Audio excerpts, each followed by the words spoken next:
ሰላም ጤና ስጥልን ውድ ሪፖርተር ተከታታዮች የሰዓቱን ዜናዎች ቀጥዬ አሰማችኋለሁ። የኢትዮጵያ ጉምሩክ ኮሚሽንና የገንዘብ ሚኒስቴር ባለስልጣናት በዚህ ሳምንት በፓርላማ ተገኝተው የትራንስፖርት አገልግሎት ሰጪዎች እንዲሁም የጭነት መኪናና የህዝብ ማመላለሻ ድርጅት ባለቤቶች በህገወጥ የንግድ እንቅስቃሴ ውስጥ እጃቸው እንዳለበት አስታውቀዋል።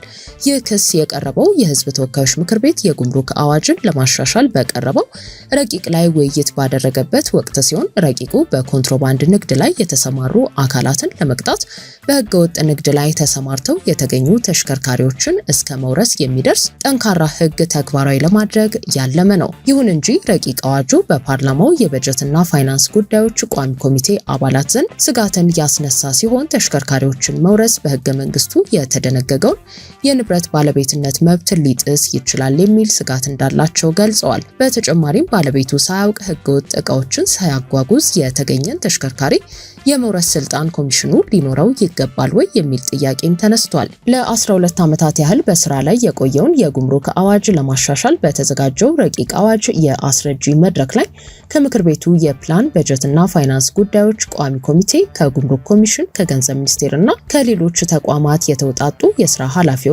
በተገኙበት የጉምሩክ ኮሚሽነሩ አቶ ደበሌ ቃበታ በሰጡት አስተያየት በረቂቅ አዋጁ ኮንትሮባንድ ሲያዘዋውሩ የተገኙ ተሽከርካሪዎችን መውረስ አስፈላጊ መሆኑ ታምኖበታል።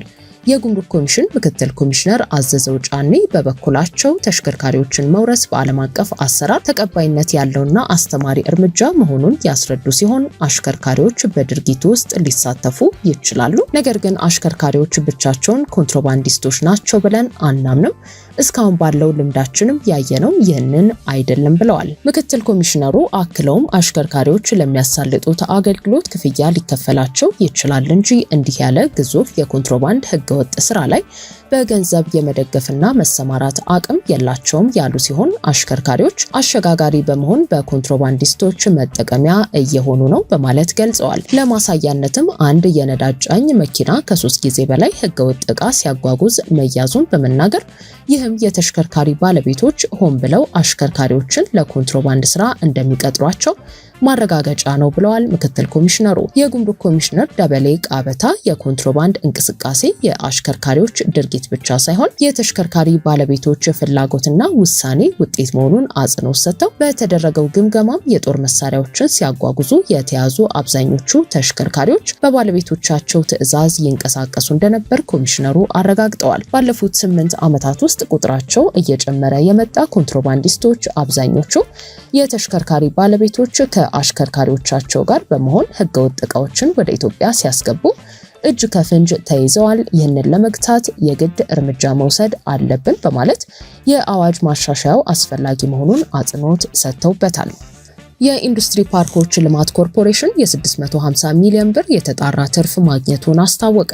በመንግስት ባለቤትነት የሚተዳደረው የኢንዱስትሪ ፓርኮች ልማት ኮርፖሬሽን በ2024-25 በጀት ዓመት 650 ሚሊዮን ብር ገደማ የተጣራ ትርፍ ማግኘቱን ያስታወቀ ሲሆን ይህም ባለፈው ዓመት የነበረበትን የ708 ሚሊዮን ብር ኪሳራ ወደ ትርፍ የቀየረበት መሆኑ ተገልጿል።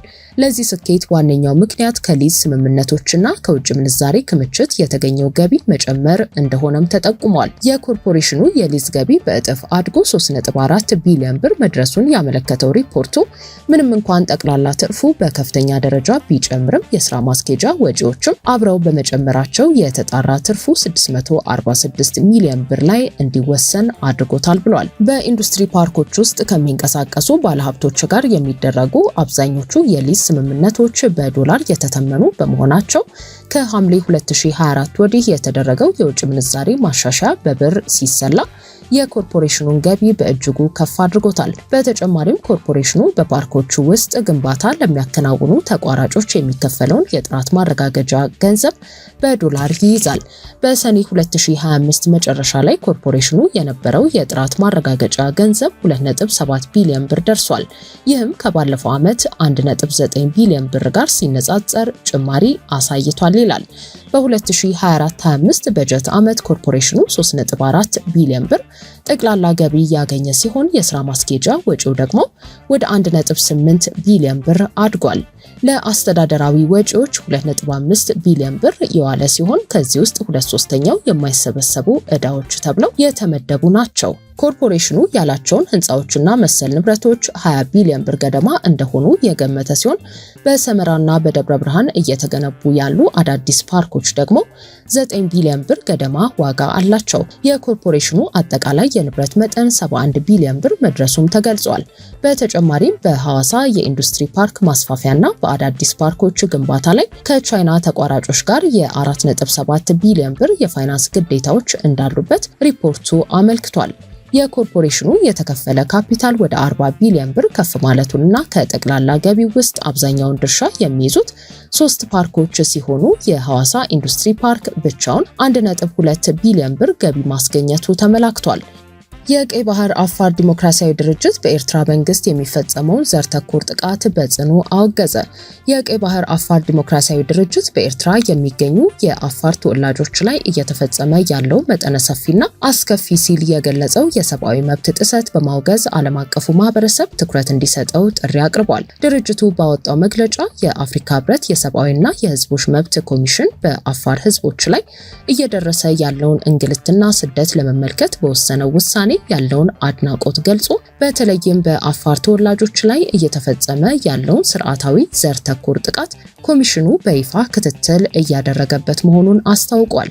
ከ30 ዓመታት በፊት የኤርትራ መንግስት አስመራ ላይ ስልጣን ከያዘበት ጊዜ ጀምሮ የአፋር ህዝብ መሰረታዊ መብቶቹን የሚነፍጉ ስርዓታዊ ፖሊሲዎች ሰለባ ሆኖ ቆይቷል ያለው ድርጅቱ በተለይም ለዘመናት የኑሯቸው ምሰሶ ከነበረው የባህር ላይ አሳ ማጥመድና የንግድ እንቅስቃሴዎች እንዲገለሉ ከመደረጋቸውም በላይ ከሙሳ ወደብ እስከ ራስ ዳሜራ ከ700 ኪሎ ሜትር በላይ የሚዘልቀውን የባህር ጠረፍና ደሴቶችን እንዳይጠቀሙ በመከልከላቸው በመቶ ሺዎች የሚቆጠሩ አፋሮች ለከፍተኛ የኢኮኖሚና ማህበራዊ ቀውስ ተጋልጠዋል ሲል ገልጿል።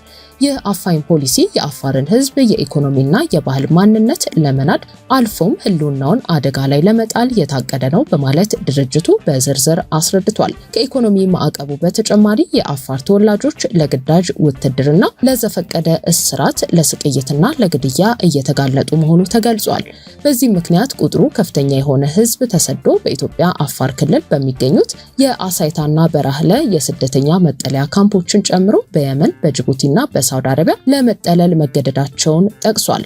የኤርትራ መንግስት እነዚህን ወንጀሎችና ዘር ተኮር ጥቃት ቢክድም በተጨባጭ የሚታዩ መረጃዎችና ምስክሮች ግን ህዝቡ ላለፉት 30 ዓመታት ነፃነትና ደህንነት አጥቶ መቆየቱን ማሳያ ናቸው ሲልም አክሏል።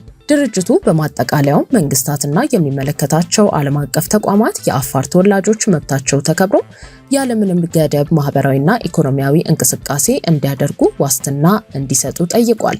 በተጨማሪም በቀይ ባህር አፋር ህዝብ ላይ እየተፈጸመ ያለውን ጥሰት የሚያጣራ ገለልተኛ ዓለም አቀፍ የምርመራ ቡድን እንዲቋቋምና ተጠያቂዎች ለህግ እንዲቀርቡም አሳስቧል።